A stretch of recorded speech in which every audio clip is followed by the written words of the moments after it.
Number 5 on this list is Scary Stories to Tell in the Dark. You may be familiar with this title because there was actually a movie adaptation that hit the screen super recently. Back in 2019, Scary Stories to Tell in the Dark came out in film format. But this movie was based off of a book, and for the longest time, this book was super banned. SCMP says this one stands out on the list because unlike the other banned or challenged books, Scary Stories is not political and it doesn't contain any references to drugs or sex. So why were these collections of horror stories so controversial? Some of the stories could be pretty scary and parents felt that they were inappropriate for their children, which is fair considering these are stories about being buried alive, cannibalism, and way more. But for many people, the real issue was the artwork by Stephen Gammell, an incredibly talented illustrator who no doubt caused nightmares for thousands of children since the book's first publication in 1981. So literally, guys, this book got banned because it was too scary. Think about that for a second.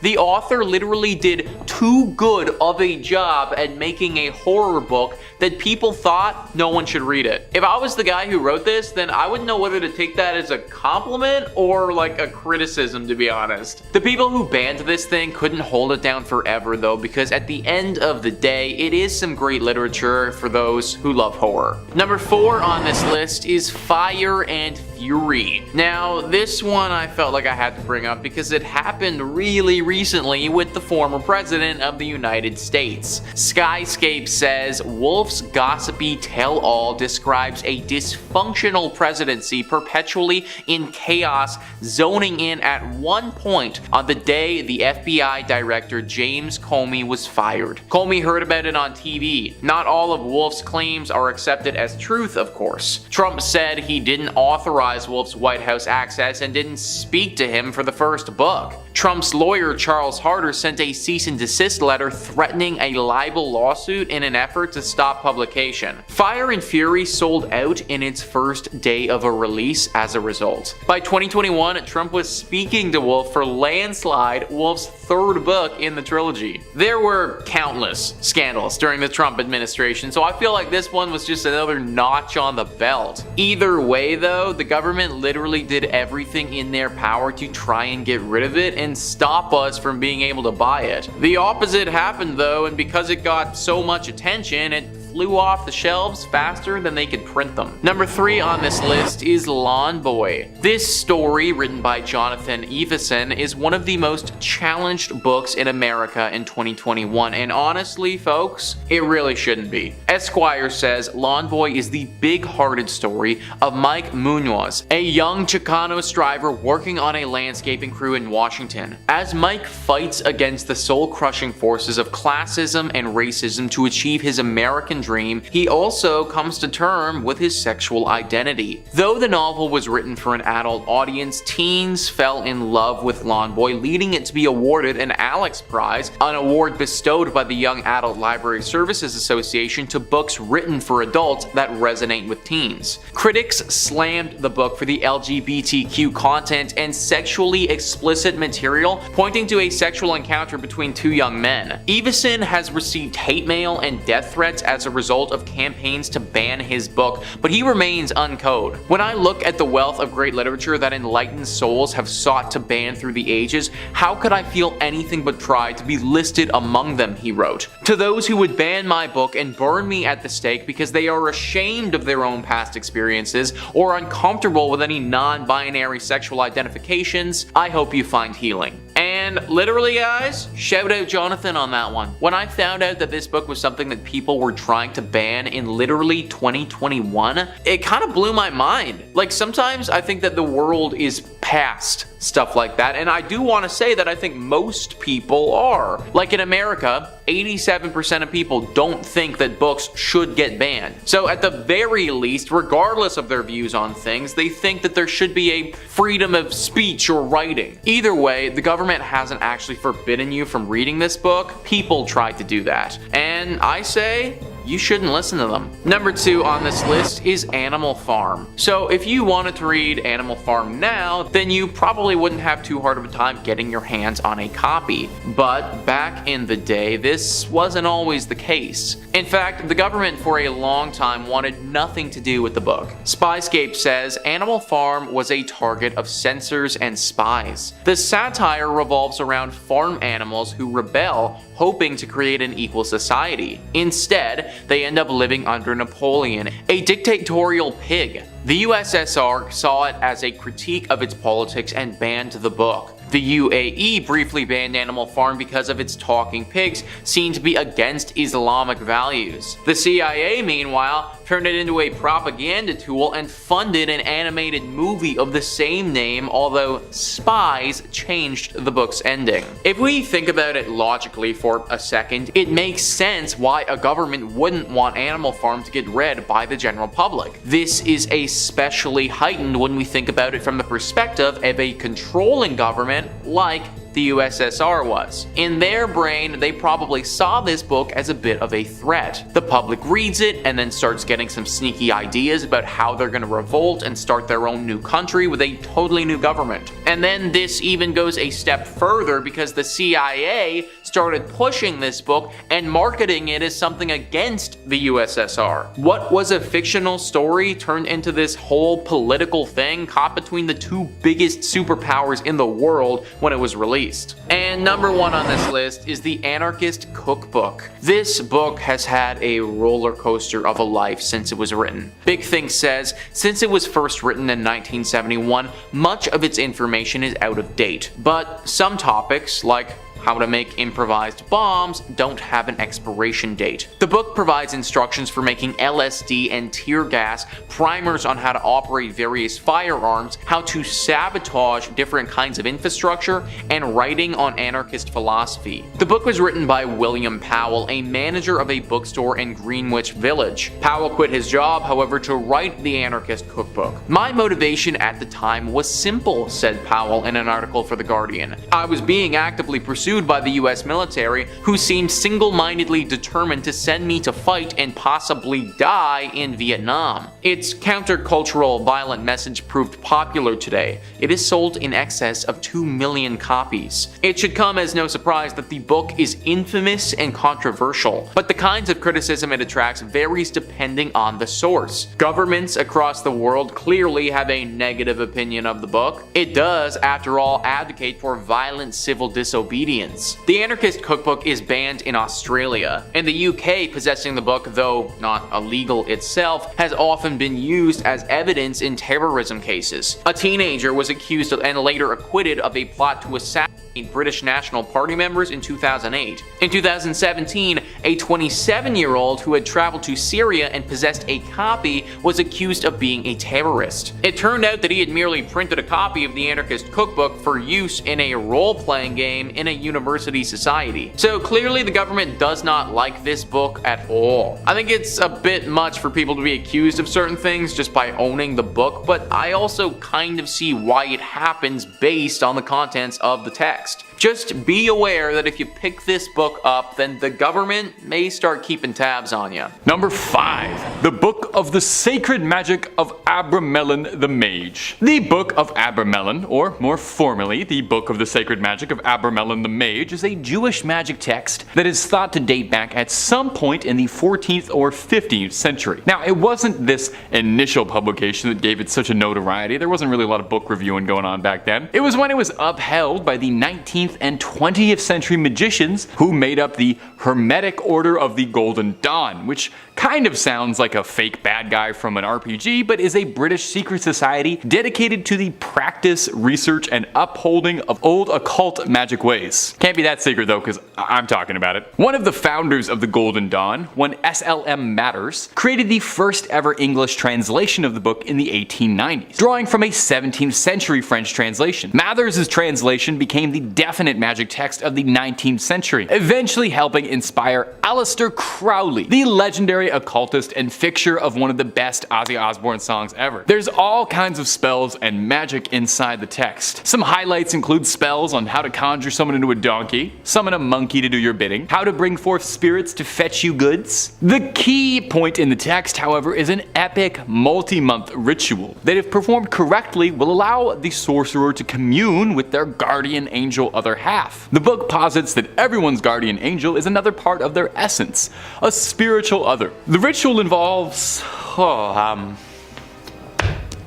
don't really know how to say this politely. You have to get blissfully intimate with the angel, and once this honeymoon period is over, the caster then has to summon up and conquer unredeemed spirits of the infernal regions of hell to conquer them, and then will be able to be master of the spirit domain. That all sounds pretty complicated though, honestly, so all things considered, maybe it's for the best that this one's locked away. I don't really need to mess with magic, that's above my pay grade, and I'm not looking to get too intimate with my significant other guardian angel anytime soon. But if you're looking for more true tales of terror, fake frightening fibs, cursed relics, ancient evils, ancient cryptids, aliens, conspiracies, ghouls, goblins, and way more of this guy, Top 5 Scary is the only place to be. So stay subscribed, make sure you hit that little bell so you don't miss a scream, but, and I know this is a big ask, do that at the end of this video, because I got 4 more cursed books coming for you right now. Number 4, the Codex Gigas. When it comes to cursed and demonic books, the Codex Gigas is one of the biggest ones around. Like, literally. Codex Gigas translates to giant book, which isn't a very scary name,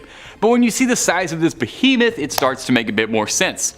The thing is massive, 2 feet long. While giant oversized illuminated manuscripts were fairly common around this era, this one stood out for its immense size and also the impressively scary rumors surrounding the cursed text. It's occasionally been dubbed Satan's Bible due to the interesting legend behind its origin. Now, supposedly the story goes that a monk by the name of Herman the Recluse, which same, honestly. Anyway, Herman was condemned to death for heresy and was to be walled up alive and starved. In a desperate plea to save himself, Herman tried to convince the prior and the abbot that if he could pen a manuscript to honor God's glory and contained all of human knowledge and history in one night, that he could be let free. The abbot agreed, thinking that this was, of course, an impossible task. Well, he didn't know that Herman was the John Wick of penmanship, who wrote until midnight, wearing his fingertips down, and in a moment of desperation, made a prayer to Lucifer, and asked for his eternal soul in exchange for the book's completion in order to repent for his heresy. I totally get it, you know? I've done some pretty crazy things trying to write my scripts in time for a deadline too. I sold my soul earlier this week to get Top 5 UFOs in on time. I get it. Now, not poking any holes in your logic here though, Herman, but I will say maybe selling your soul to the devil is part of the reason you got into this mess, because that actually sounds a ton like heresy. A variation of the legend states that Herman worked for years on the manuscript, day and night, but still asked for the devil's assistance anyway, the lazy bastard. Anyway, the legend states that Satan signed the Bible with an illustration of himself. The ego on that guy. The book contains a birth of information. Like they said, it was supposed to be everything humanity had attained up to that point. Now these days, the Codex Gigas is preserved in the Natural Museum in Sweden, where you can admire the line work of Herman the Recluse and his ghost author, Satan. Number 3, the Grand Grimoire. Our next entry has been formally referred to as the Gospel of Satan. It's different from Satan's Bible, and is said to be a cursed book whose knowledge had to be sealed away to protect humanity. So this might be the most dangerous book ever published after Hop on Pop. The Grand Grimoire was said to have been penned by a priest in the 16th century who was possessed by a litany of demons who compelled the man to put their knowledge to paper. Acting as a scribe for the demons, the man wrote everything they knew about dark incantations, spells, instructions on how to cast rituals, how to bind a demon to make it do your bidding. Wait, a demon wrote this book? A demon gave instructions about how it wants to be bound to a human and serve humans? That's a freaky little demon. That's not all though. There's a step-by-step recipe for a little necromancy if you're down to dabble in some dark arts and make some bones dance to your rhythm. The book really covers all the fun stuff you've been told not to do. Now it's not all brimstone and hellfire too. There's rituals on how to manipulate your luck, how to conduct a seance, and I think this is adorable, but there's even ways to make people love you in the book. Now, a little dating tip from your friends at Top 5 Scary, I will say, if you need a demon's help to make them like you, That might not be the most successful relationship, but you do you, don't let me get in the way. Now, if all of this is sounding pretty appealing, and I don't blame you, because it all does sound really cool, just know that the book is considered high treason. Even so much as cracking the spine is considered equivalent to selling your soul, so maybe hold off on that Amazon order for a bit. Besides, because of the book's cursed reputation, the original copy is said to be locked away in the Vatican's famous secret archives, and no matter how many times you ask, they're not going to let you look at it, even if you say you just want to take a quick little peek at the illustrations. I know, so unfair. Ugh, I don't even have any late fees. Let me take the book out. Number 2, the Untitled Grimoires. You think a book with a name is scary? Imagine a book without a name. Coming up next on our list of haunted nighttime reading is the Untitled Grimoires. It was so scary they couldn't even deign to give it a name. The books are said to originate from a Wiccan high priestess named Persephone Adarasta Irene, who has one of the coolest names I've ever heard.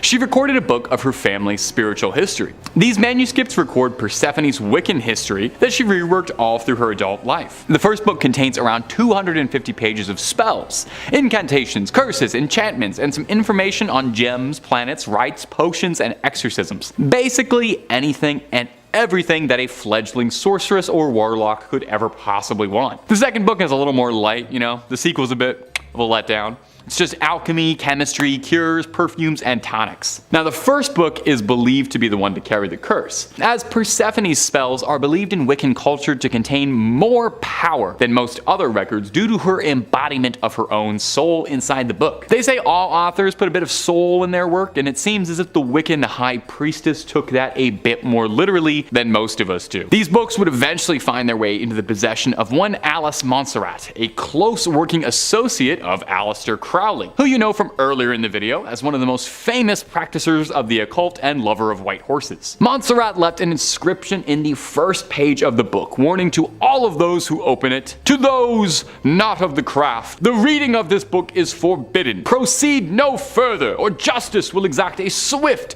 and terrible retribution, and you will surely suffer at the hands of the craft." This was written in several languages to make sure it came across to just about anybody who opened the book. Now, I'm kind of unclear on that. I don't know, some of the old words, the old English is kind of confusing me. Does that mean the book should be read? Like it's good? I don't know. Not really getting that. And finally, coming in at her #1 spot today on demonic dictionaries and evil literature is the infamous Lesser Key of Solomon. Make no mistake from the title, even though it's a Lesser Key of Solomon, it is not a lesser evil.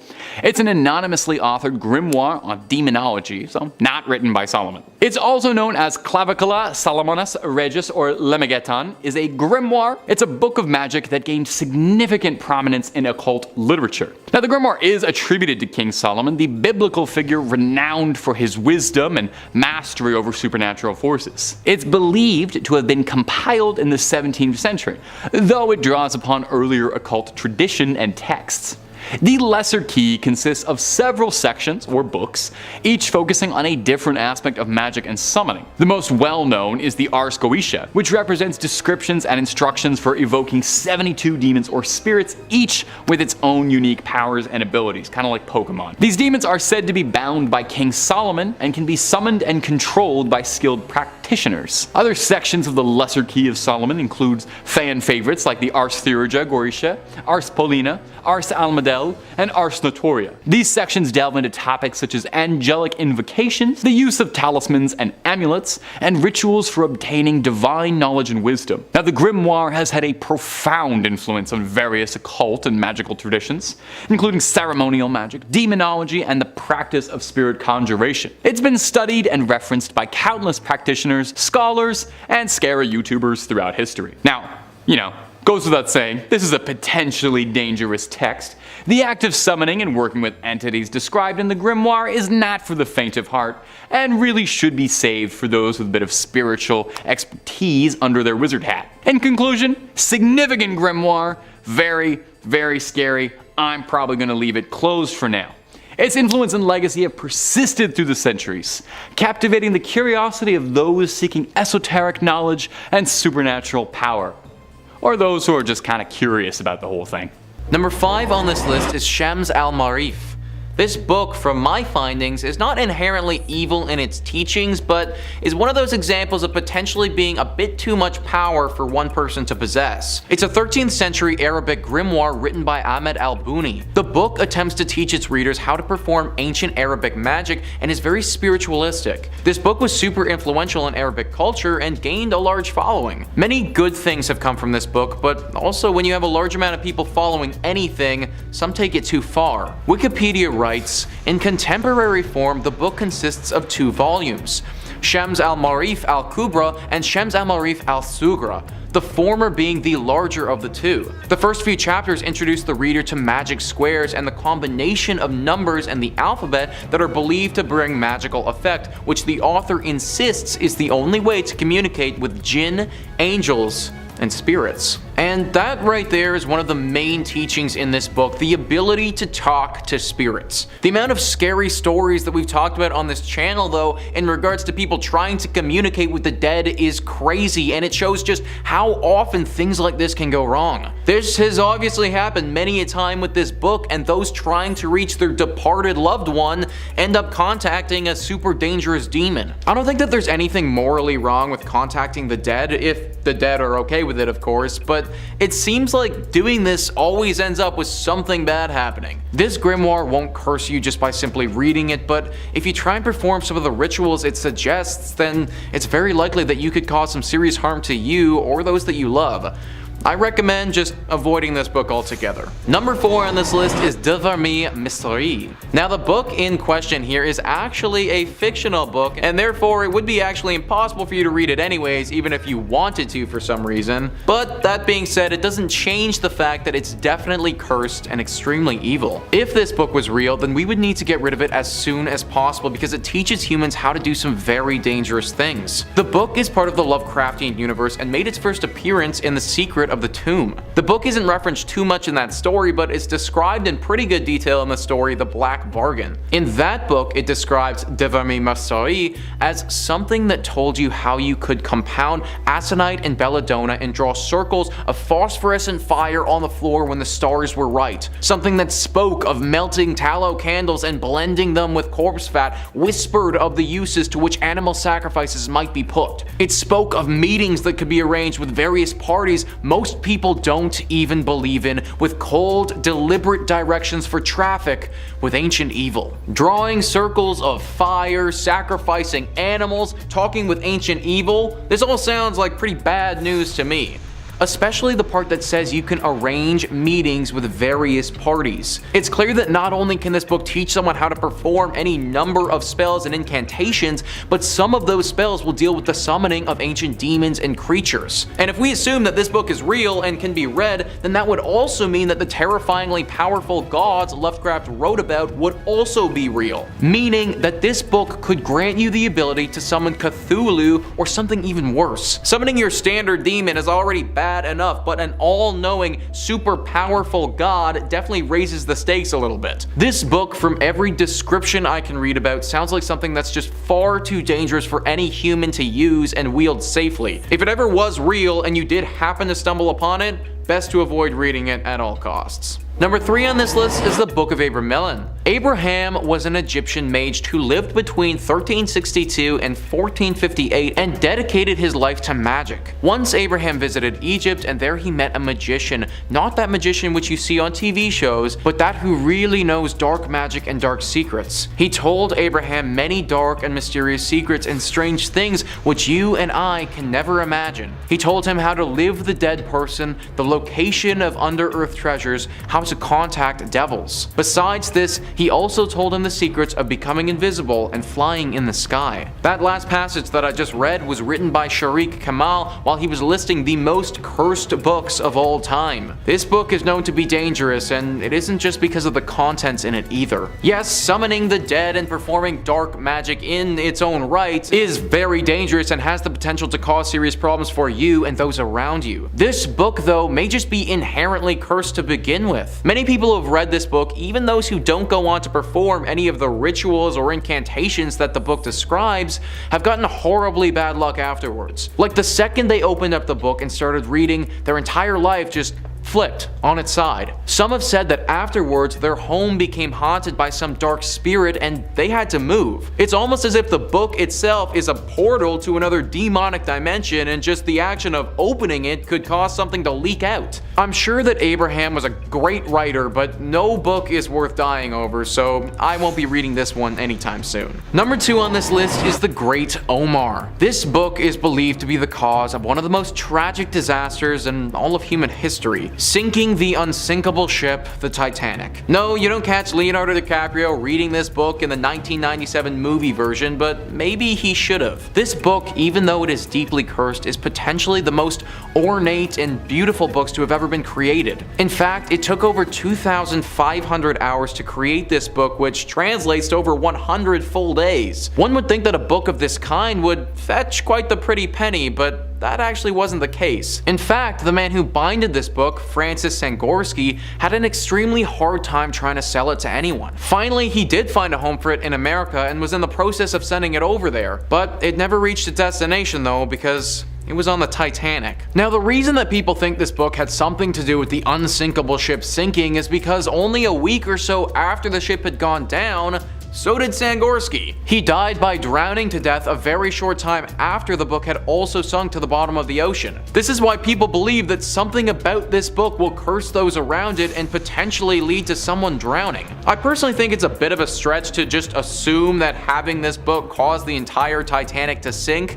However, it is a remarkable coincidence what happened to Sangorski. It probably won't ever happen, but if this book ever did wash ashore one day, I wouldn't want to be the one to pick it up first. Number 1 on this list is the Book of Soyga. The Book of Soyga is one of the most complete collections of magic and dark magic that one could come across. Wikipedia writes, amongst the incantations and instructions on magic, astrology, demonology, lists of conjunctions, lunar mansions, and names of genealogies of angels, the book contains 36 large squares of letters which Dee was unable to decipher. Otherwise unknown medieval magical treatises are cited, including works known as the Liber E, Liber Os, Liber Dignus, Liber Sipil, and Liber Munob. So we'll get to those letters in a second because those play into the cursed nature of this book, but even without those, we're still dealing with a book that goes into depth on some pretty dangerous topics. The one that jumps off the page to me as being potentially problematic is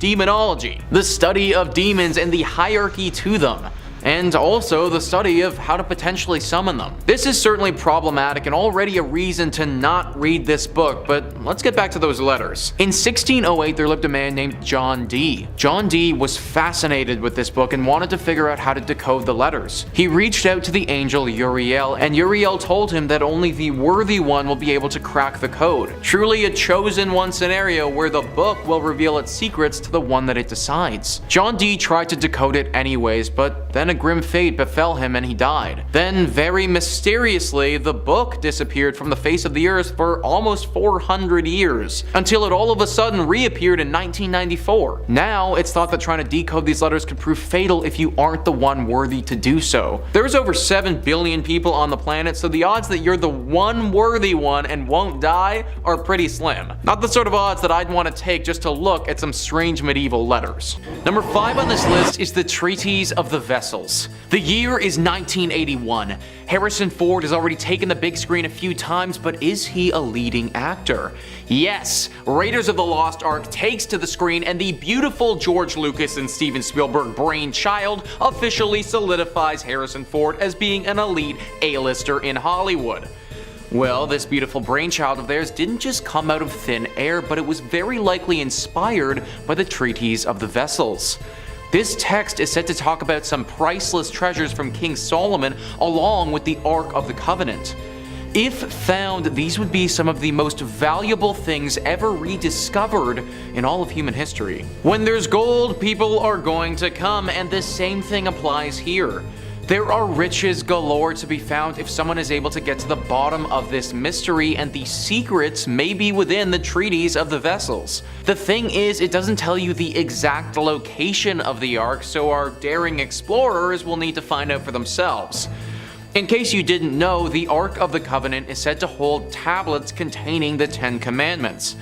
The rest of the treasure is described in the treatise as being 77 tables of gold, and their gold was from the walls of the Garden of Eden that was revealed to Solomon, and they radiated like the radiance of the sun and moon which radiate at the height of the world. So yeah, it's all pretty freaking good stuff. Although, I don't know if y'all remember the end of Harrison Ford's massive breakout movie, but discovering the Ark of the Covenant may not be the best thing ever. In fact, it's said that touching the Ark of the Covenant will result in death by the hands of God. That's why some people think this whole thing is cursed. Yes, if you actually found this thing, then you might be the most wealthy person in the world, but it may also kill you in the process. You also may never find it at all and dedicate your life to nothing.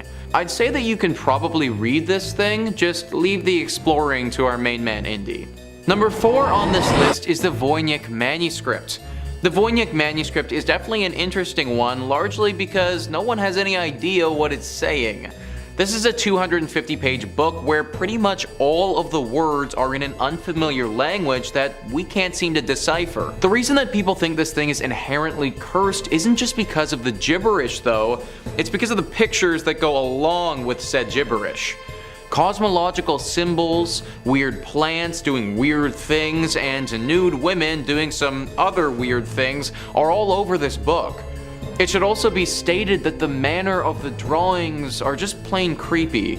Like, there's nothing inherently evil or cursed about a plant or a naked woman, but the way that the book has drawn them out really does give me some serious devil vibes. Because of this, people worry that the book may be cursed.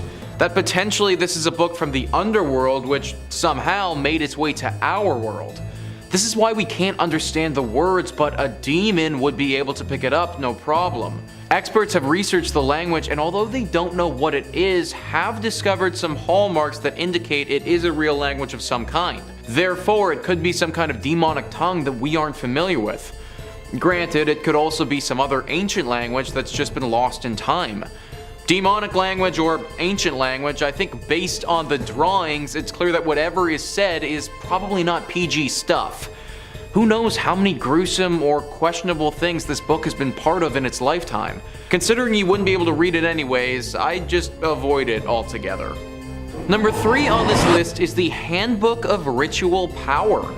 Anything called the Handbook of Ritual Power probably deserves to be on the list. Owen Jarvis details this book nicely by writing, "This 20-page codex dates back around 1,300 years and is written in Coptic.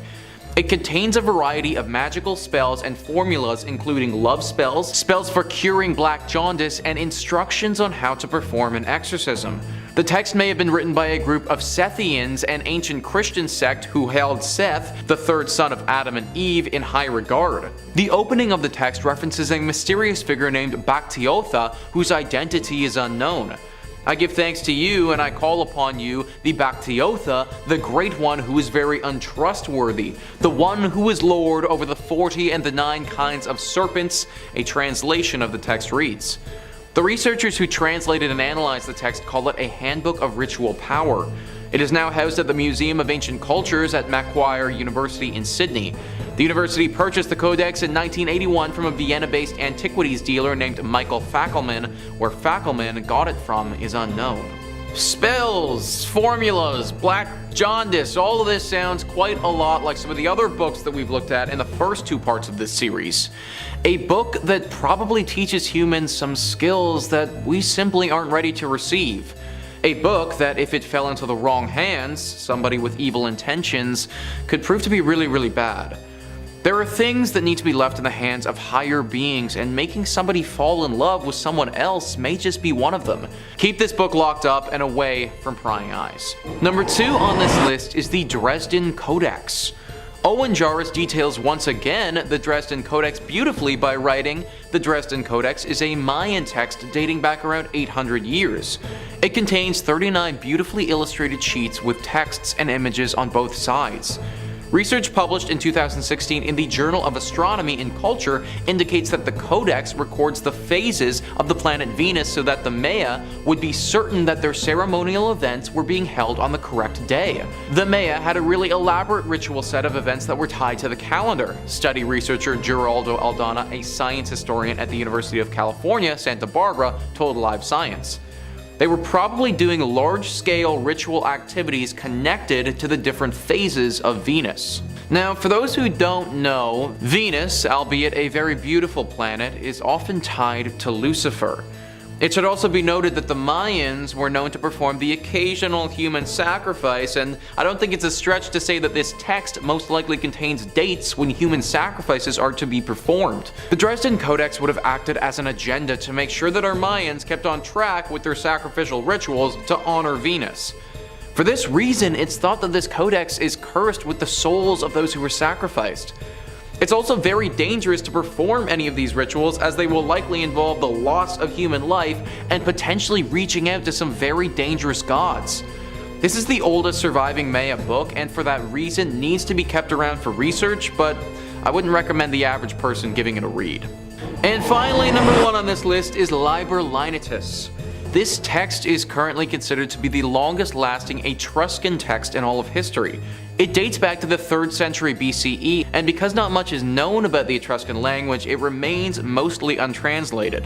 However, experts who study such things have been able to decipher some of it and have discovered that the text was a ritual calendar, a collection of dates with specific rituals to be performed on said dates. The exact details of these rituals are unknown, but we assume them to be centered around human sacrifices and things of that nature. This is already enough to fear this book, but what makes it inherently cursed is how the pages were used for several thousand years. Mihailo Beric was a low-ranking Croatian official who, in 1848, decided to leave his position and travel to Egypt. While he was there, he decided to purchase a sarcophagus with a mummy inside. Why someone would want a coffin with a preserved dead body in it is beyond me, but apparently this was pretty cool to own back then. Anyways, he takes this mummy back to his home in Vienna and stands it upright in the corner of one of his rooms. It wasn't until after he died though and his brother donated the mummy to the State Institute of Croatia that somebody realized what the mummy was covered with. The bandages that preserved the mummy were covered in writing. These bandages were the Liber Linetus and had been used as rags for this mummy for centuries. Now this text is locked in a refrigerated room in the Archaeological Museum of Croatia, and for good reason. Not only is the writing of this text potentially very dangerous, but people believe that the spirit of this dead mummy haunts the rags and that they're cursed. Those that come into contact with them, or God forbid, read them, could have some very tragic events befall them.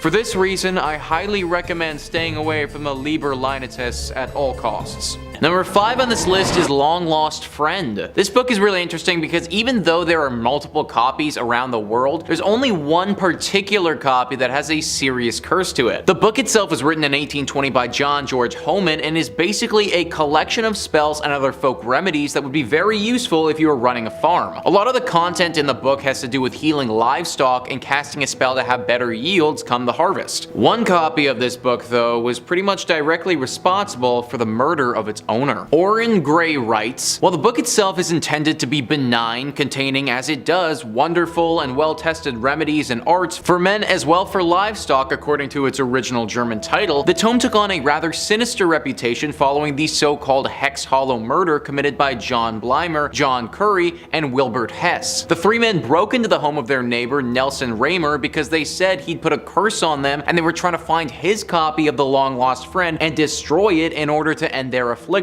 Unable to do so, they instead killed Raymer and attempted to burn down his house. Raymer's supposed copy of the book never turned up. After this incident had happened, the men sort of came to their senses and it felt to them as if they'd been under a spell and lost their minds for a little while. People have theorized that the single copy of the Long Lost Friend that Nelson Raymer had owned was cursed, and through its curse had basically set this tragic event in motion. Similar to the One Ring in Lord of the Rings, after it sabotaged its owner, it went into into hiding, and now no one knows where this book went. Hopefully it stays hidden and the curse it holds is never brought to the light again. Number 4 on this list is The Orphan Story. The Orphan Story is one of the few entries on this list where the subject matter isn't too demonic or troubling in nature. It's, as the title would suggest, a story about an orphan who at 14 years old leaves Spain to go on some adventures. The curse with this book seems to be when someone studies it. The story was written by Martin de Leon Cardenas in the early 1600s and since then has racked up the death toll for those who've worked on the book. A Peruvian academic, Belinda Palacios, has said, "I laughed it off, but I was a bit apprehensive at the same time. It's taken a while because the people who've worked on it have died, one from a strange disease, one in a car accident, and another of something else. A book that if you spend extensive time with it will inevitably lead to your death." No one knows where this curse originally started from. Potentially the author had written something into the book where if somebody spends a long time with the work, they'll eventually suffer a grim fate. Or potentially through the years of its publication, the book has had something sinister happen to it that then caused those who worked on it to suffer greatly. I find it very interesting that this curse only seems to apply to those that study or put great effort into the book. From what I've read, those who just simply read the book for pleasure will be fine. That being said, any book that has the potential to curse me with death is something that I'd like to keep off my reading list. Number 3 on this list is Tomino's Hell. Tomino's Hell is one of the most famous works from the Japanese poet Sajo Yaso, but it's famous for all the wrong reasons. It's not actually a book, so I'm leaving the parameters of this video a little bit, but it is a one-page poem that has dire consequences if read aloud. It was initially released in 1919 and started to gain some popularity because those who read it felt very troubled and uneasy when doing so. The poem's subject matter is very disturbing and graphic, and it's understandable why it would make somebody feel uneasy. It's about a child named Tomino who lived amongst abusive parents and decided to write all of her sorrows into a poem. That poem is found by her parents and they respond by locking her up in a cage and not feeding her. Eventually she dies from disease and malnourishment. So the poem itself is pretty bloody depressing to begin with. Throw on the fact that when you read it out loud you actually get cursed, and now we have one of the most dangerous pieces of writing in the world. Tomino's Hell, if you read out the poem in its entirety out loud, is said to curse you forever. The curse ranges in severity and can come in the form of almost anything. Illness, financial ruin, accidents, death of a loved one, or even death of yourself are all in the potential cards for what might happen if you read this poem out loud. One of the most famous instances of this is filmmaker Suji Terayama, who made a movie based on the poem and then shortly died soon afterwards due to illness. There have been countless others who have suffered similar fates after reading this poem as well. I've actually avoided reading the poem even silently while I was doing this entry and just read people's descriptions on it. For your safety and your family's safety, I recommend that you avoid it as well. Number 2 on this list is Codex Gigas. This book is often referred to as the Devil's Bible, and anything that's called that has to make this list. It's one of the strangest books in the world because even though it's only 320 pages in length, it actually weighs roughly 160 pounds. The origin behind this dark book is widely debated, but the most popular legend includes a Buddhist monk. It's said that in the 16th century, a Buddhist monk broke a promise to his master, and as a punishment, he chose to lock himself in a room and have no food or no water. He spent days in that room writing 310 of the current 320 pages in the book. The last 10 he couldn't finish though, and instead of enlisting the help of someone from our world, he decided to get someone else to help. It was the devil. He called to Lucifer himself, and Lucifer answered his call. The monk died, but Lucifer finished the remaining 10 pages and left his devilish mark on the book forever. The book is now locked up in Vatican City for safekeeping, but it's said that somebody stole those last 10 pages written by the devil, and nobody knows where they are now. What's written in those last 10 pages is also a bit of a mystery. The devil could have written horrible spells in there that could result in awful evil sweeping across the land. He may have also put a curse on those last 10 pages, and those who read it will fall victim to whatever curse he decided to leave behind. Who knows how dangerous this book could actually be? Either way, if you ever stumble upon Codex Gigas, I don't recommend giving it a read. Number 1 on this list is the Grand Grimoire. The Grand Grimoire is considered by some to be the most dangerous book on the planet. The exact date this book was written is unknown, with some estimates putting its first publication in the early 1400s, but other experts saying that it was probably written some 500 years after that. The writer of this book is thought to be Antonio del Rabina, who, other than writing this grimoire, pretty much a complete mystery. The Key of Solomon and the Lesser Key of Solomon are often on people's most cursed books list, and much of the teachings in the Grand Grimoire was taken taken from those original texts. This book, the Grand Grimoire, serves only one evil purpose. It teaches someone how to summon and make a pact with the devil. Wikipedia writes, the work is divided into 2 books. The first book contains instructions for summoning a demon and for the construction of tools with which to force the demon to do one's bidding. The second book is further divided into 2 parts, the Sanctum Regnum and Secrets. The Sanctum Regnum contain instructions for making a pact with the demon, allowing one to command the spirit without the tools required in Book 1, but at greater risk. Secrets contain simpler spells and rituals one can employ after having performed the ritual in the first book. Some editions contain a short text between those 2 parts dealing with necromancy. The book describes several demons as well as the rituals to summon them in order to make a pact with them. It also details several spells for winning the lottery, talking to spirits, being loved by a girl, or making oneself invisible. This book is made to be an evil cheat code to life. Something that somebody can use to hack the game and get a leg up at everything. And don't get me wrong, winning the lottery would be a pretty cool superpower to have, but at what cost? How much of my soul am I gonna have to sell to a demon to get that done? How do I know that I'm gonna perform these spells properly? Like, if I'm an amateur, then I could very easily screw something up and fatally injure myself in the process. Also, summoning the devil is never the best idea to begin with either. This book is just far too powerful and far too sinister for humans to have access to. Number 5. The Book of the Sacred Magic of Abramelin the Mage. The Book of Abramelin, or more formally, the Book of the Sacred Magic of Abramelin the Mage, is an old Jewish magic text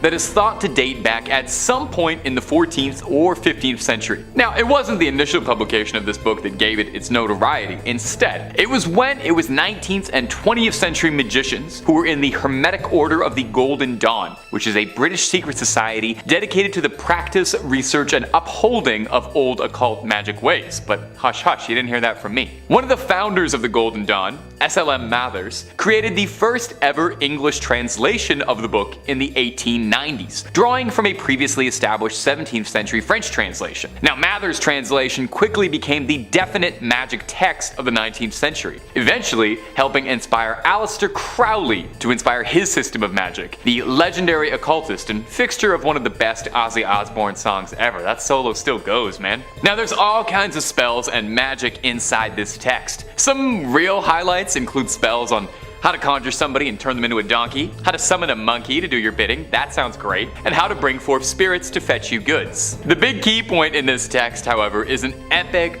multi-month spanning ritual that, if performed correctly, will allow the sorcerer to commune with their own guardian angel. The book theorizes that everyone has a guardian angel and that they are another part of their essence, a spiritual other half of yourself. The ritual involves, I don't know how to say this politely. You have to, well, they say you have to get blissfully intimate with your other half. Once the honeymoon period is over, the caster then has to summon up and conquer unredeemed spirits of the infernal regions of hell to conquer them. And then they'll be able to master the spirit domain. That sounds like a lot of irredeemed spirits. I hope my angel might help out a little bit with that. This all sounds very complicated, so all things considered, maybe it's for the best that this one's locked away. Seems like heavy reading, not before bedtime. And if you're looking for more true tales of terror, fake frightening fribs, cursed relics, ancient evils, aliens, cryptids, conspiracies, ghouls, goblins, and pretty much everything spooky you can think of, Top 5 Scary is the place to be. Stay subscribed, but way more importantly, stay scared. Okay, let's keep going. Whole lot more video to get through. Number 4. Book of Soyga. The Book of Soyga, also known by a more complicated name, the Alderia Siva Soyga Vocor, is an occult text that hails back from the 15th century. I'm pretty sure just saying that name out loud in front of the camera, I probably caused a curse on The Office, so I'm sorry about that. This text would have been lost to time, just another forgotten cursed manuscript, if it weren't for the obsessive efforts of John Dee, a 16th century polymath who had his hands in just about every field of study. Polymath is a fancy word for a guy who studies just about everything, and Dee practiced chemistry, physics, astronomy, and also the occult. You know, there's always more to learn, right? Mr. D was particularly interested in contacting angels to learn the secrets of the universe. And this book contains a litany of recipes for magic spells and all sorts of writings on demonology and astrology, but most importantly, and what caught Mr. D's attention, is that the book is said to include the names and genealogies of all of heaven's angels. Dee believed that the book contained an ancient divine message written in a language spoken to by Adam, the true unspoiled word of God. That's a pretty big statement. Now, much like the Voynich manuscript, which I'll mention a little later in the video, so put a pin in that for now, it had 36 cryptic tables that remained undeciphered for centuries. Dee attempted at one point to crack the code with the help of a mystic who convinced Dee that he could channel the angels for him. Dee allegedly was so desperate to unlock the contents of this book that when his mystic told him it was part of the ritual that he be allowed a night with John Dee's wife, he agreed. That's the oldest trick in the book, man. The old "I'll let you talk to angels if I can go out with your wife" gamble. Ugh, can't believe you fell for it. Dee's wife would end up birthing a son, Theodore Dee, the fatherhood of which was disputed, to say the least. John Dee was never able to crack the code in his lifetime and decipher the Book of Soyga, and perhaps for the best, as it was said he was warned that man was never meant to uncover those secrets, and that knowledge would end his life. The book is now said to reside in the British Library, although digital copies are available. Read it at your own risk, and if somebody says they can translate it for you, just make sure you really read everything on the fine print in the contract before you sign that, okay? Just looking out for you. Number 3, the Grand Grimoire. That is so fun to say. This next entry has been nicknamed the Gospel of Satan. So if you're looking for an indication as to whether or not this book is, evil, there you go. They had to put that on a sticker, put it on the cover right next to the Oprah's Book Club recommendation. This book is said to have originally been written by a man possessed by the devil sometime in the 16th century. It's an infamous occult text and is said to contain dark incantations, spells and rituals, tools on how to force demons to do one's bidding, and even some instructions for a little necromancy 101 for fledgling dead raisers. It's not all brimstone and hellfire though. There are also reports on how to make pacts with spirits for personal gain, rituals to win the lottery, talk to ghosts, make yourself invisible, and even adorably, how to win love. Never heard of a demon working to help someone fall in love. Now, all that sounds cool, definitely. I know I would love to have like a little skeleton minion who could help me with chores, maybe be like my little buddy. I love playing a necromancer in Skyrim, but these things don't really work out if you don't know what you're doing. Take a look at Full Metal Alchemist, that didn't work, they didn't know what they were doing. Even opening this book is considered equivalent to selling your soul to the devil. As soon as you crack the spine, it's like signing the contract. Because of the book's nefarious reputation, the original copy of the manuscript has been sealed away inside the Vatican's secret archives, and not currently available to the public. So I don't think whatever they're listing on Amazon as the Grand Grimoire for $10 is the real Grand Grimoire. Number 2, the Voynich manuscript. The Voynich manuscript has got to be one of my favorite stories of a mysterious manuscript ever. I guess that's why I put it at number 2. Unlike a lot of entries on this list, it's actually very easy to come across a digital copy of the Voynich manuscript. It's available to read online. The only trouble is reading it honestly probably won't do you a lick of good, since it's written in a language no one has ever heard of and there's no record of it ever having existed. Yale University has the entire thing up and available online if you're feeling confident enough that you can take a crack at it and feel like banging your head against a brick wall for a few hours. The book is a handwritten, hand-illustrated codex of 240 pages of pure mystery, featuring gorgeous illustrations and typography, and what the book is about is your guess is as good as mine, honestly. Carbon dating suggests that it stems from the 15th century, and analysis of the style of the text and illustrations within suggests that it could have been penned during the Italian Renaissance. But just about every single aspect of this thing is shrouded in mystery. We don't even know what it's truthfully called. The Voynich manuscript is the name it was given after the initial owner, Wilfrid Voynich, purchased it in 1912 and brought it to public attention for the first time. Sorry, not the first owner, I'm sure several other people owned it before him. As such, the language inside the book is occasionally referred to as Voynichese. Now, some pages are missing, lost to time completely, and the pages we do have are just a puzzle. Some are foldable sheets of various sizes, some pages have wondrously drawn diagrams or illustrations showing things like plants, some fictional, some real, and astrological symbols, drawings of people. Over the years, there have been several efforts to try and decode and document the book and figure out just what it is. A prevailing theory, admittedly a boring one, is that it's a guide to botany written in a mysterious script, a forgotten language, an uncrackable code, an incredibly convoluted hoax. Of course, with any good mystery, there are some wild theories. Some say the Voynich manuscript could be written from an extraterrestrial gifted to humanity, or written in demonic script perhaps, or that biblical language that we were mentioning in the Book of Soyga a few points ago. Like I said, it's available online, so I leave this up to you. If you manage to crack it, let us know down below in the comments comments. We're all clamoring for it. And number 1, the Codex Gigas. When it comes to cursed and demonic books, the Codex Gigas is one of the biggest ones around. Like, literally. Codex Gigas translates to giant book, which isn't exactly a scary name. When you see the size of this behemoth, it starts to make a little bit more sense. This thing is massive.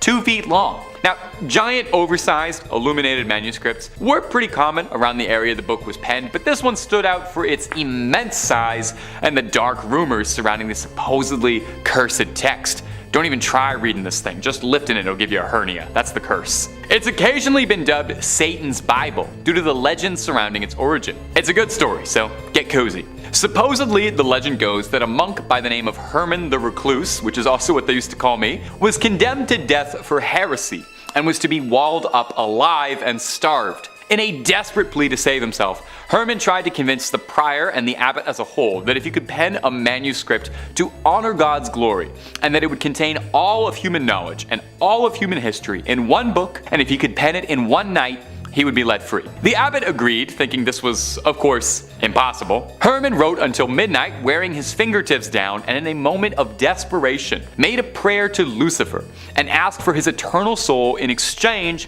for the book's completion in order to repent for his sins. I totally get it. You know, I gotta be honest, I have done some pretty nutso stuff trying to make sure my scripts get in time for deadline. Haven't quite sold my soul to the devil yet. I usually just rail Red Bulls, but I'd probably make a similar deal under a similar deadline. Now, I don't want to poke any holes in Herman's logic here, but I will say maybe selling your soul to the devil is part of the reason you got into this mess in the first place, because that does sound a little bit like heresy, but it's not my place to judge. I'm not an archdeacon. A variation of the legend states that Herman worked for years on the manuscript, day and night, but still was unable to complete it in his lifetime and asked for the devil's assistance. Anyway, no matter the story, the legend states that Satan signed the Bible with a particularly terrifying illustration of himself. I mean, take a look at it, it's horrifying looking. The book contains a birth of information. Like they said, it was supposed to be everything humanity had attained up to that point in one big book. These days, the Codex Gigas is preserved in the Natural Museum in Sweden, where you can admire the penmanship of Herman the Recluse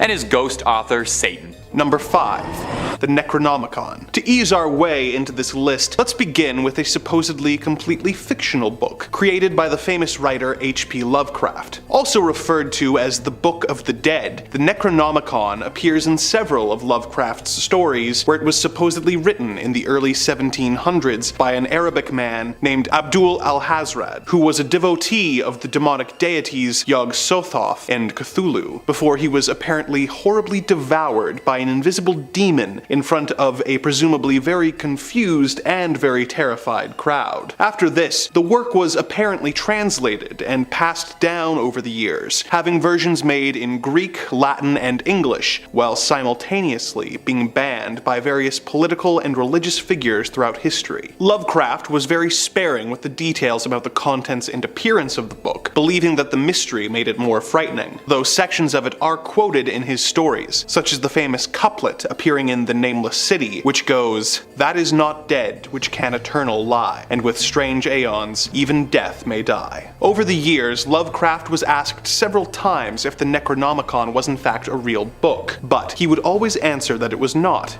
and that the idea came to him in a dream. Of course, a number of paranormal enthusiasts believe that this dream was actually a vision given to Lovecraft by the demonic entities, and over the years, many famous libraries who people believe are hiding copies of the book, such as the Vatican Library, often receive requests from eager readers wanting to know the secrets of life and death supposedly enclosed within the pages of the Necronomicon. The Book of the Dead appears in many other works of fiction, with Lovecraft's approval, as he believed that different authors using common allusions helped to build a background of evil verisimilitude. Is the Necronomicon a real book, or is it just a piece of fiction that has managed to take on a life of its own? Well, it depends who you ask. Number 4.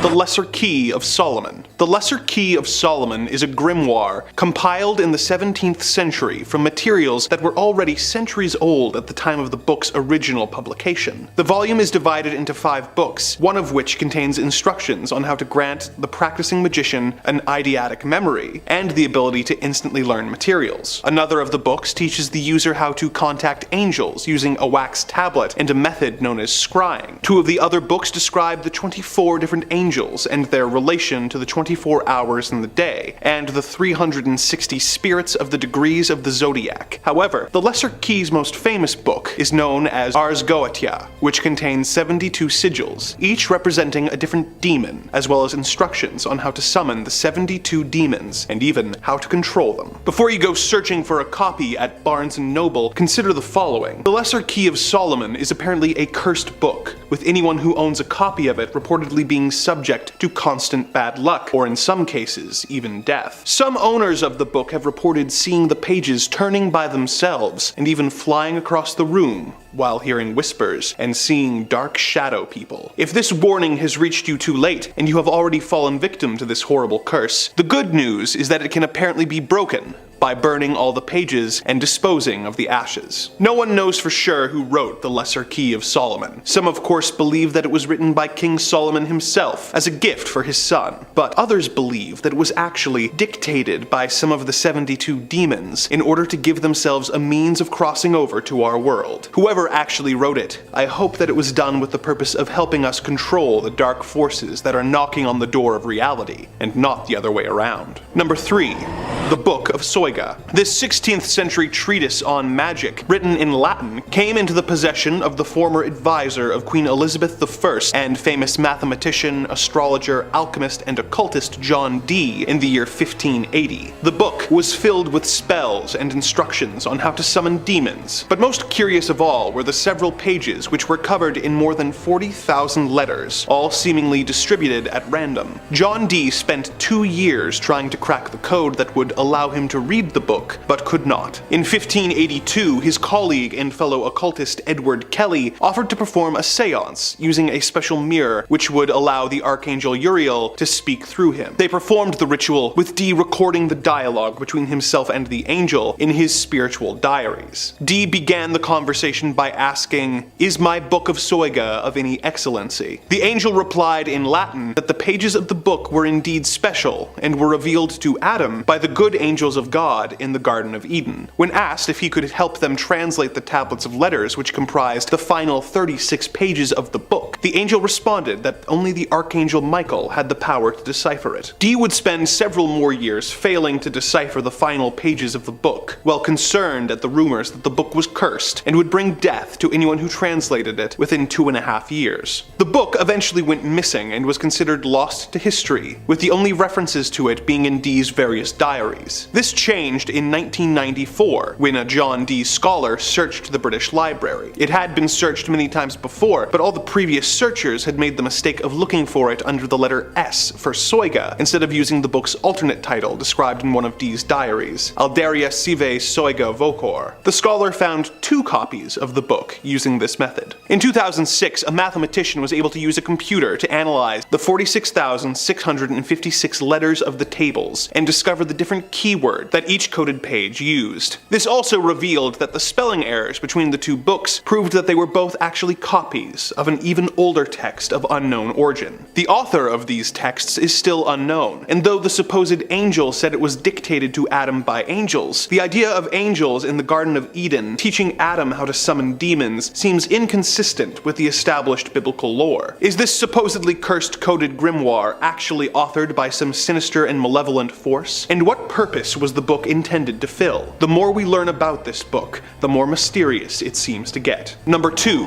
The Grand Grimoire. Sporting the alternate name of the Gospel of Satan, this 16th century book has the reputation of being one of the most terrifying books on occultism ever written. The book is filled with instructions to summon not only demons, but the devil himself in order to sell your soul to Old Scratch. It describes in great details the rituals that will let you call forth Lucifer, Beelzebub, Astaroth, as well as 6 lesser demons, and also contains spells that will, among other things, let lets you win the lottery, talk to spirits, make someone fall in love with you, and turn yourself invisible. The book's ritual instructions are very intense, with some spells calling for house pets like cats to be sacrificed and skinned and popped into a pot. The original copy of this book is currently being kept under lock and key in the Vatican archives, but other versions are available for purchase, such as the Kindle version, which you can own for $1.75, which is a great deal for something that will apparently let you turn invisible and then win the lottery. Of course, the additional cost of your pet cat and your soul may add up. The name of the original author is unknown. However, legends and rumors state that the author wrote the text while being possessed by the devil, which I suppose makes him Satan's ghostwriter. Number 1.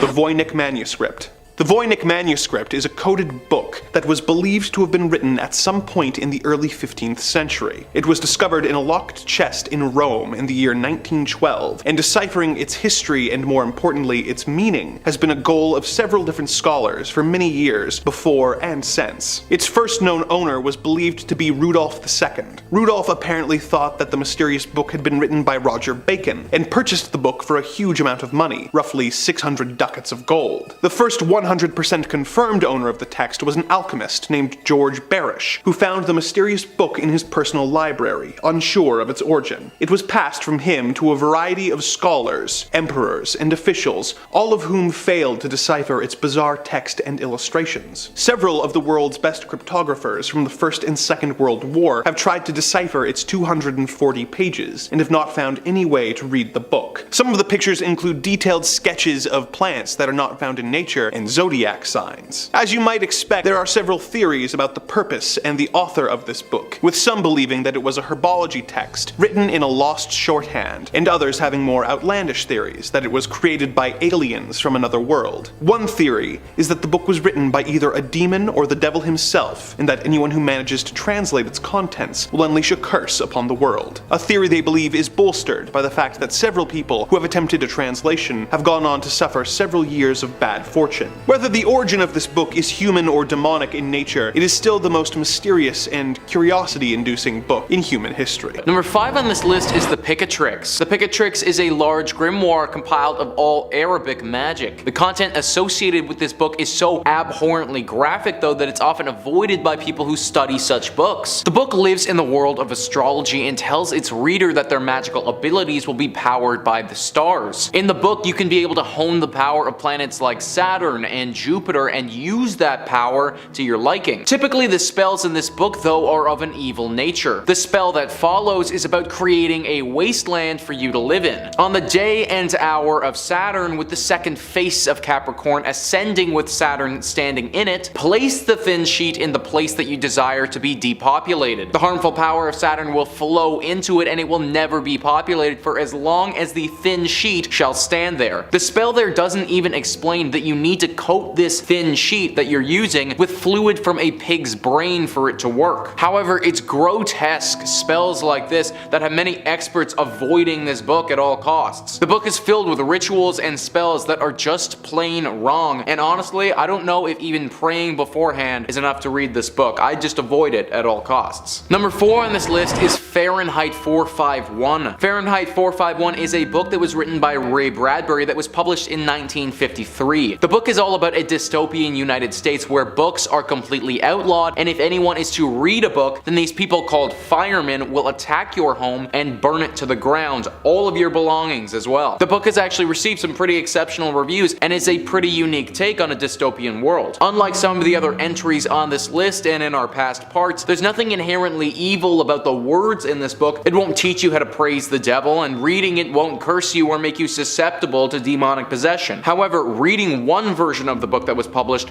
might do far worse. Reading that version might kill you. Asbestos is a mineral that can be turned into a chemical used to make something fireproof. Well, back in 1953 when this book was published, the company that published it thought that a really cool gimmick would be to coat the entire book in asbestos when they were binding it. The idea being that these fictional firemen would have no way of burning it even if they wanted to. Although this was a really interesting promotional effort and the sales of the book did pretty well, nobody was aware at that time of the serious effect that extended exposure to asbestos can have on somebody. Asbestosis is a chronic lung disease caused by inhaling asbestos fibers. This causes shortness of breath and a much higher possibility that you get lung cancer. A lot of miners, railroad workers, electricians, they can be susceptible to this disease, or in this case, people who purchased the first publication of Fahrenheit 451. Now, the negative effects of this chemical won't show up for potentially a decade, and it does take some serious extended exposure. However, some people have claimed that the purchasing of this book caused them long-term effects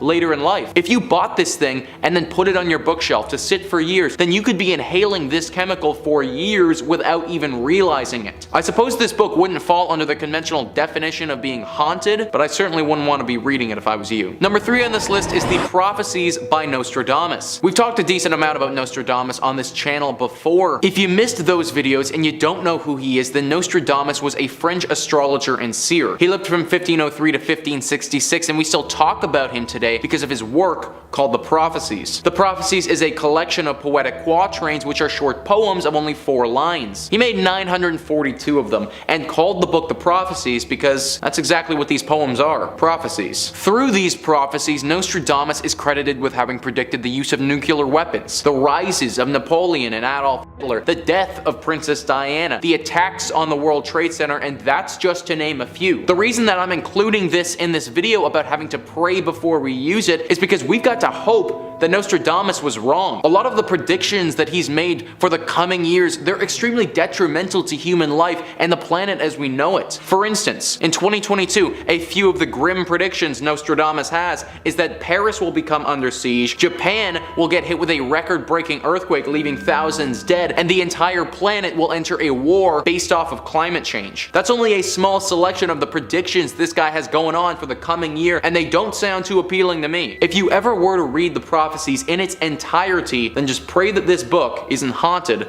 with the truth. Number 2 on this list is The Catcher in the Rye. The Catcher in the Rye is one of the most famous novels written in the last decade. However, some of its fame comes from a very dark and evil place. The Catcher in the Rye has been linked to many murders over the years. It is said to be the favorite of a large group of criminals who believe that the book is speaking to them. Many people think that this has to do with the main character, Holden Caulfield, who feels like an outcast and doesn't fit in anywhere. One can imagine that this may be the same sort of feelings that a criminal would feel when they go through their adolescence, which is what Holden is going through in the book. Hundreds of crimes have been linked to this story, but the most infamous is the murder of John Lennon. Mark David Chapman, a lover of The Catcher in the Rye and a deep admirer of John Lennon, assassinated the musician on December 8th, 1980. It said that he believed he was saving Lennon's soul from the evil in the world and was preserving his innocence to live on. This could be a whole bunch of baloney though, because he's also said that he was jealous of the Beatle and wanted glory for himself. Whatever his true motives were, right after he fatally shot John Lennon, he pulled out a copy of The Catcher in the Rye and read it until the police showed up and apprehended him. Reading this book may not inherently make you an evil individual, but hundreds of crimes like this have been linked to this book, and it does certainly seem to pull at the nasty feelings that live inside of us. If you are going to read it, you may just want to say a prayer before doing so. Number 1 on this list is the Satanic Bible. The Satanic Bible was written by Anton LaVey in 1969, and it has been described as one of the most influential pieces of writing to impact modern-day Satanism. The book is exactly as the title would suggest. It's a collection of essays, stories, and rituals with the main purpose of praising and worshiping Satan. Satanists regard this text as being an authoritative text, and for many of them, it's reached scriptural status. Many cults have been based around this text, dark rituals have been associated to it, and it's been known to incite chaos. In fact, because of the devilish instances that have been associated with it, there have been many times where libraries, schools, and even prisons have banned the book from being there. This book is fully evil in nature and goes into deep detail about how to truly become one with the devil. It may not be haunted by one specific ghostly presence, but one could make the argument that it is haunted by Satan himself. The content is so demonic in nature and it has become such a successful read that it can be linked to hundreds of deaths over the years. These include ritualistic sacrifices, murders, and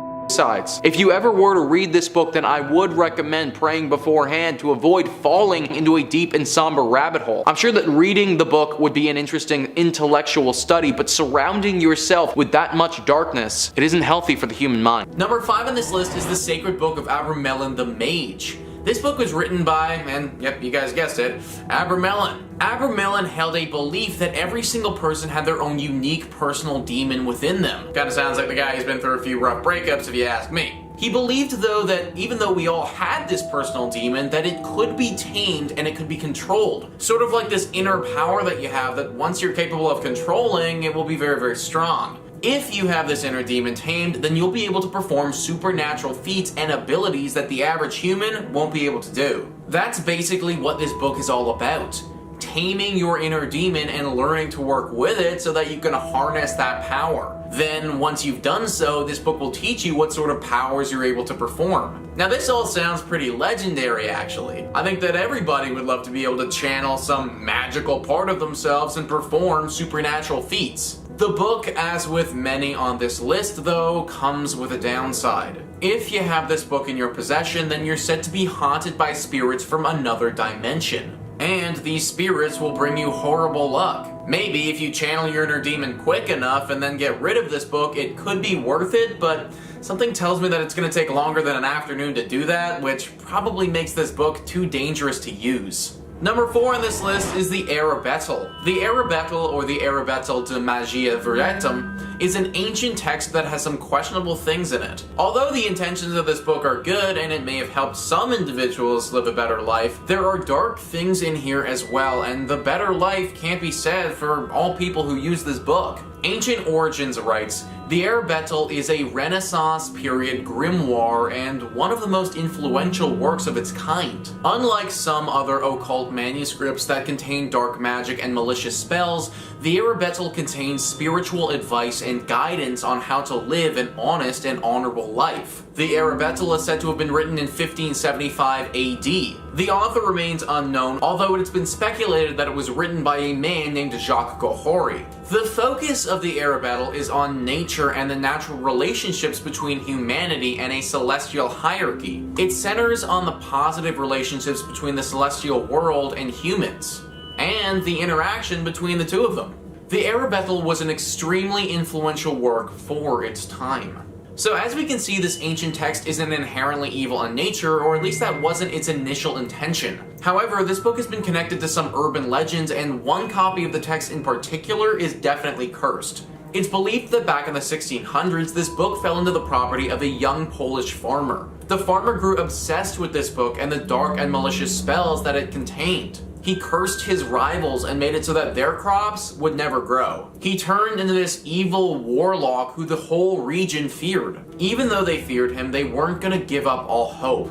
The people rose up and attacked this warlock farmer. They killed him, but before he died, he cursed his copy of the Arabetel so that whoever reads it will die within 60 days. Needless to say, the people weren't about to test this guy's curse out, and they hid the copy of the book away. Nowadays, nobody knows where it went, and it could still possibly be out there. So if you do ever pick up one of these texts and give it a read, then you're basically rolling the dice and just hoping that it wasn't that same copy that got cursed. Number 3 on this list is the Book of Soyga.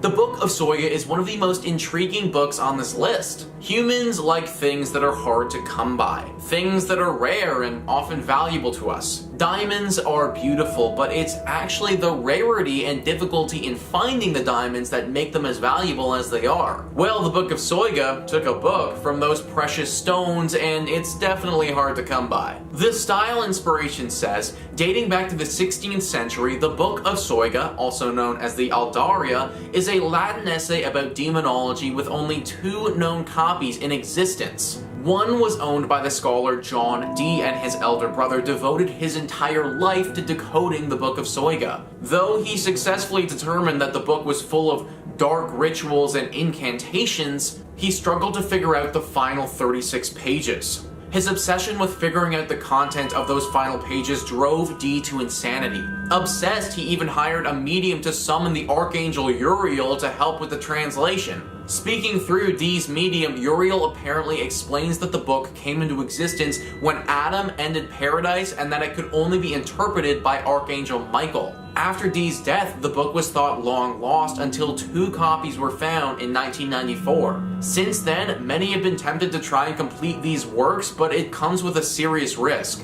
According to legend, anyone who successfully deciphers those final pages is destined to die in under 3 years. So dying in 3 years obviously isn't the best, but the good part about this is because it's so rare, it's pretty unlikely to stumble on this book and give it a read. This is like a legendary Pokemon of cursed books though, so if you do ever come across it, don't read it, but definitely scoop it up and put that thing on eBay.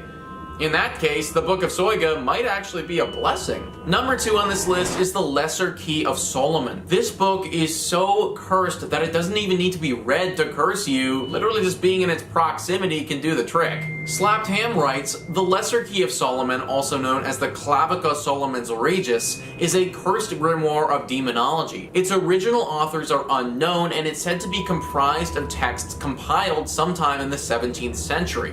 The book contains passages on how to conjure spirits of the dead and demons and how to control these entities to do your bidding. Curses and invocations also play a large role in the ancient text. Esoteric topics like how to become invisible and locate missing or stolen items are covered. Recipes for love potions and liquors of persuasion are also scattered throughout the book. This definitely isn't the book you want to own. It's reportedly so cursed that it will doom anyone who keeps a copy on their bookshelf. Those who've owned it have reported strange occurrences like pages turning on their own and books violently flying across the room.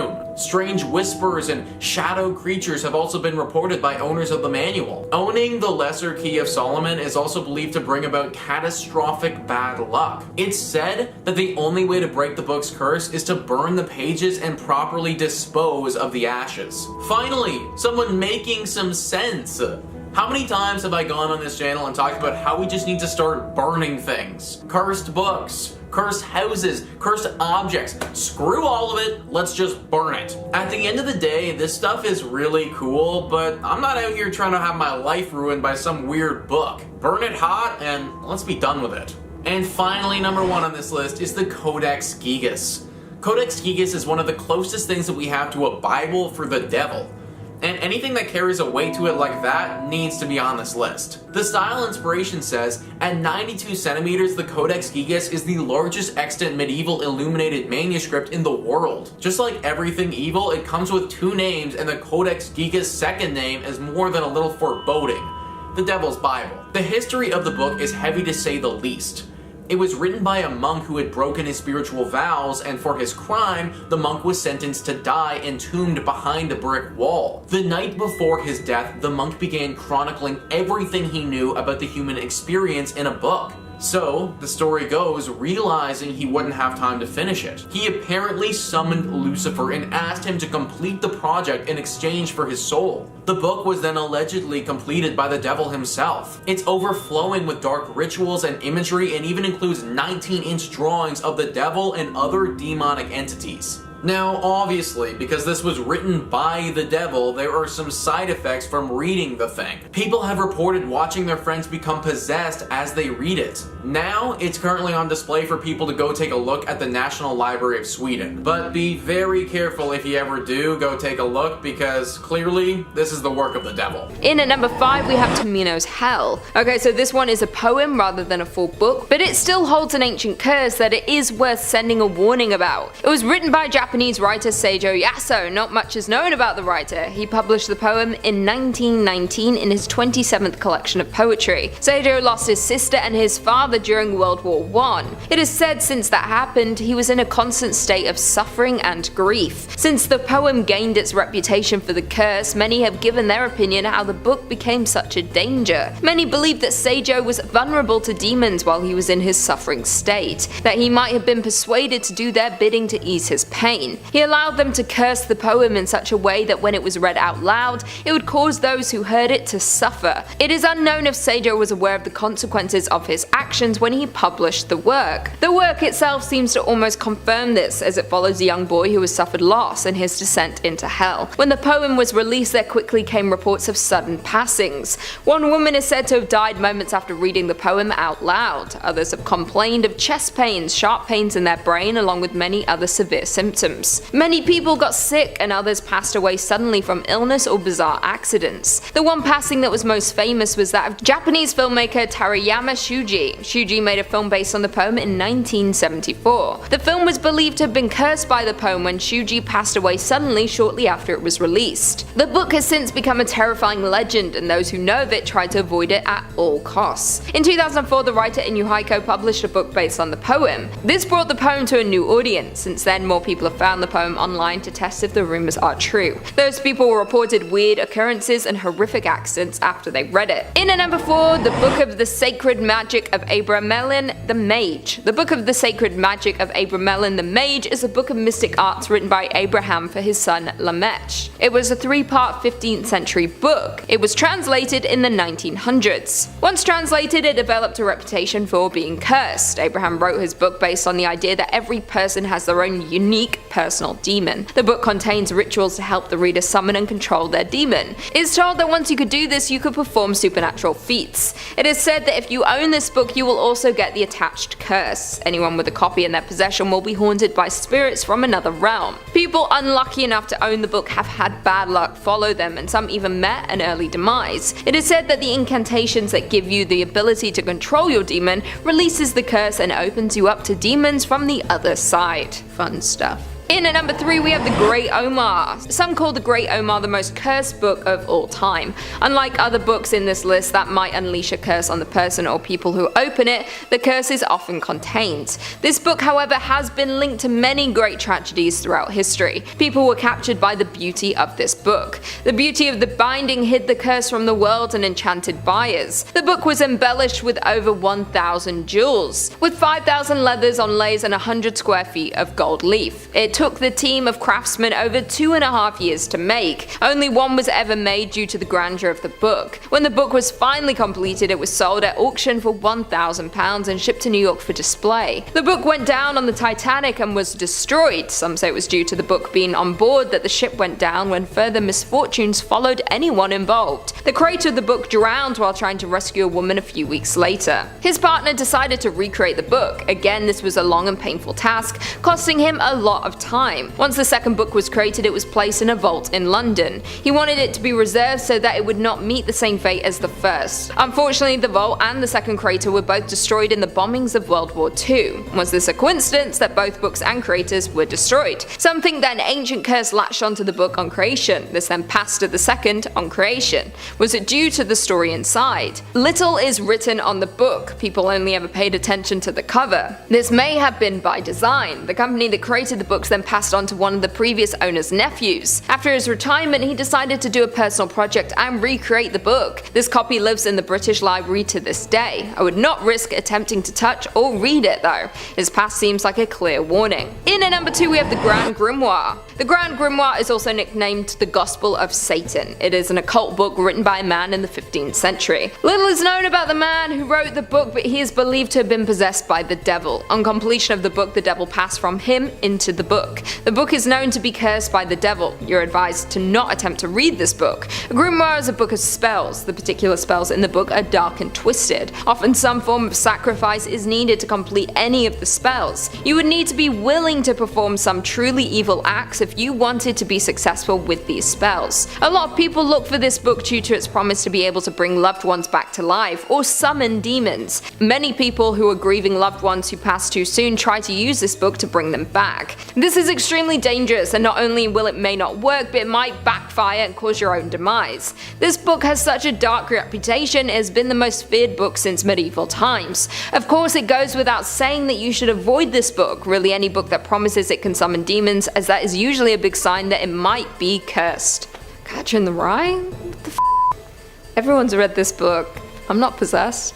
Maybe. And finally, in at number 1, we have The Catcher in the Rye. The Catcher in the Rye is one of the most well-known American books of the 20th century. It is often a required reading for most teens during high school. Despite this, the book has a dark past that often gets overlooked. It was written by J.D. Salinger and first published in 1951. The book is considered to perfectly capture the essence of adolescence. Throughout time and the changes in society is still relatable to teenagers' lives today. It reflects the true nature of being an adolescent, the rebellion, survival, and internal struggles of growing up. Follows the story of a young man named Holden Caulfield. He has been kicked out of a number of schools, and when the story picks up, he has been kicked out of his latest school. He does not want to tell his parents, fearing the punishment that might follow. He runs away from home and starts his adventures in New York. At the time of its release, it was seen as controversial for using bad language and adult themes, but the author didn't want to censor the book. He wanted an accurate depiction. None of this is why the book is considered cursed, though. The curse comes from the link the book has to murders. The list of crimes linked to the book is longer than you might expect, one of the most famous being the assassination of John Lennon. His killer sat and read the book until the police arrived. He then used the book to write and sign his confession. He later explained that after reading the book he wanted to save Lennon and maintain his innocence forever. This is not the only famous murder connected to the book. Robert Bardo took the life of actress Rebecca Schaeffer, and John Hinckley assassinated Ronald Reagan.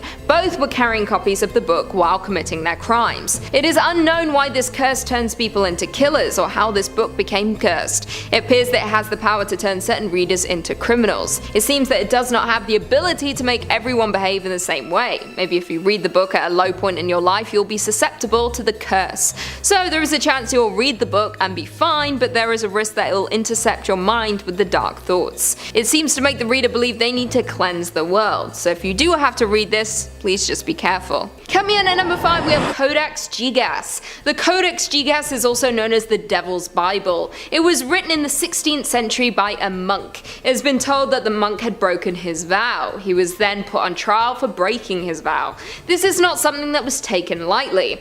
After a short trial, he was found guilty and sentenced to execution. He had a couple of days left. With the little time that he had left, he wanted to write everything he knew about the human experience. He wanted there to be something left of him after he passed on. He was writing as much as he could for as long as he could. He knew they would come to take him soon. With the little time that he had left, he decided that he would summon the devil. He wanted to make a deal with the devil. He promised him his soul if Lucifer would finish writing the book that he had started. Once he was taken away, the devil did just that. The book was completed by the devil himself. It is said to be overflowing in dark imagery. The book contains rituals that you can perform to contact the devil yourself. It also includes sketches of the devil and other demonic beings. The devil used the book to hold dark, ancient curses. As an evil being, he wanted anyone who came into contact with the book in their life to be cursed. He wanted to take more souls as he did the old monk. It is said the soul of the monk is bound to the book by the devil, as those who touch it may see or hear the monk's warning to save their souls. Coming in number 4, we have the Book of Soyga. The Book of Soyga is also known as the Book of Death. There have only ever been 2 copies known in existence. The book has been written in an unknown language. There has never been anyone who have been able to identify the language. It is also not known who's written the book. There was a lot of mystery around the text. A scholar named John Dee found the book. He wanted to attempt to decode the book. He became obsessed with the book. He started to fall into insanity. John started to no longer resemble himself. His professional work was not the same, and he was consumed by the obsession of the writing. After his death in 1608, the book was lost. It was not discovered again until 1994. Since the book was resurfaced, many have tried to decode the book. Anyone attempting to decode the book have had to deal with some serious consequences. According to the legend, anyone who does successfully decode the book will pass away within the next 3 years. It's rumored this may have been what happened to John Dee. Decoding the book might have driven him crazy and the curse took his life. He might have hidden the book so that for all those years it would not hurt anyone else or drive anyone insane. Both copies have now been found. They have been secured and can be found in London. One is kept at the British Library and the other is at the Bodleian Library. They are locked away safe so that no one can attempt to read the horrors contained within the text. Coming in at number 3, we have the Book of Abramelin. The book was formed from 12 manuscripts written by a man named Abraham. He wrote the book to pass on his secrets to his son. He told the story of his journey across the Egyptian desert. During his time in the desert, he came across a magical being. The mage taught a powerful form of Kabbalistic magic to Abraham. In return, the mage asked for Abraham to live in fear of the Lord and to serve him. He said he must not live his life in search of riches or have more than he needs. He warned him not to use the magic to obtain any of these things. When Abraham returned home, he wrote the book to ensure he did not lose the knowledge. knowledge. He wrote powerful incantations, ways to summon otherworldly beings, as well as other powerful spells. His pride started to get the best of him once the book was complete. He decided to only keep this to himself and pass it down to his family. He began to boast of his newfound power. He bragged that he could raise the dead and become invisible at will. Of course, no one in the town believed him. He decided he would show them all. He used minor spells to prove his power. Once they believed him, others came to see him. They offered him great jewels to bring back their loved ones or bring them good fortune. He fell deeper and deeper into his greed. He had broken his oath to the mage. He began to have bad luck and strange things happening around him. He would see spirits from another world and was being haunted by dark entities. It is believed that as he broke his oath, he became cursed. He suddenly passed away in a horrible accident. Since then, anyone who owned the book was haunted and plagued by the curse. Abraham's family never used the book and tried to keep away from the rest of the world. Coming in at number 2, we have The King in Yellow. The King in Yellow is a book of short stories. It was written by writer Robert W. Chambers and first published in 1895. The book was named after a play which has the same name and recurs as a motive throughout some of the stories. The first half of the book contains highly esteemed horror stories. It has been described as a classic in the field of supernatural. There are 10 stories included in the book. The first 4 mention The King in Yellow. The King in Yellow is said to be a forbidden play that drives those who read it into despair and madness. Although these short stories only speak of the forbidden play, it is said that if you were to find the original text, you may be driven mad. It was once performed for a mass audience. The cursed play lured the audience or reader in. By the time you get to the second act, the audience or reader have been driven completely insane. This is why the text is thought to have been destroyed and is forbidden to read. If you do think you have found it, then I warn you to not read it, or you might just be driven mad yourself. I'm already mad, so I can read it. And finally, in at number 1, we have The Sorrows of Young Werther. The Sorrows of Young Werther is a novel written by John Wolfgang von Goethe and published in 1774. Goethe was 24 at the time of writing the book, and it took him only 5.5 weeks of intense writing to finish. It instantly placed him among the foremost international literary celebrities and was among the best known of his work. The majority of the plot focuses on a young man's extreme response to unrequited love. The book had a big cultural impact. It was given the name Werther Fever. Young men throughout Europe began to dress in clothing described in the novel. The obsession started to go a little further than this. Young men started to copy the ending of the book where the main character takes his own life. Copies of the book were found with each copycat passing. Authorities all over Europe were concerned and didn't know what to do. They banned the wearing of the clothing from the book, hoping this would stop the copycats from taking inspiration from the text. It was labeled an epidemic, and governments were desperate to stop the young men from passing. This led to a revision of the book in 1787. They gave the book a new ending, a happy ending in hopes of stopping any further pain.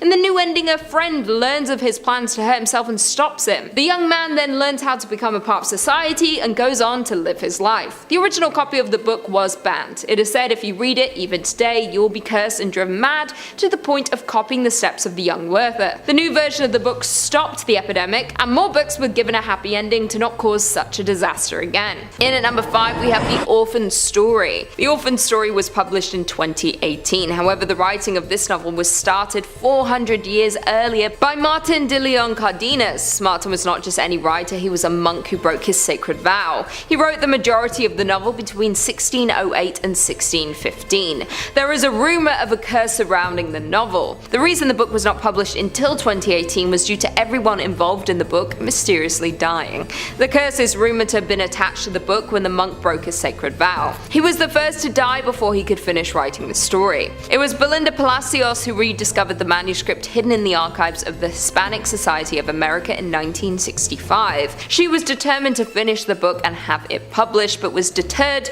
by her colleagues warning her about the curse. The book then went back into the archives. Others attempted to publish the book on several occasions. The publication fell through each time because those involved kept dying suddenly under mysterious circumstances. The deaths were caused by sudden traumatic events, horrific car accidents, sudden and unexplained illnesses. It finally took 400 years for someone to be brave enough to publish the book. Even now, after being published, it is believed the curse is still contained within the story. The difference being now it has been duplicated and sent all over the world, making the curse stronger and having many more victims than it can claim. The origin of the curse contained in the book is unknown, however it is thought to be millions of years old. Formed over the worship of ancient religions when the monk broke his vow, he unknowingly released the curse. It then latched onto the pages of the manuscript, taking anyone who dared to be involved with it. In at number 4 we have Untitled Book of Spells. This untitled spellbook was first known by the public in 2013. 2 books were listed for sale online. The online seller was selling 2 mysterious handwritten and spiral-bound spellbooks. The books were sold for a crazy $13,865.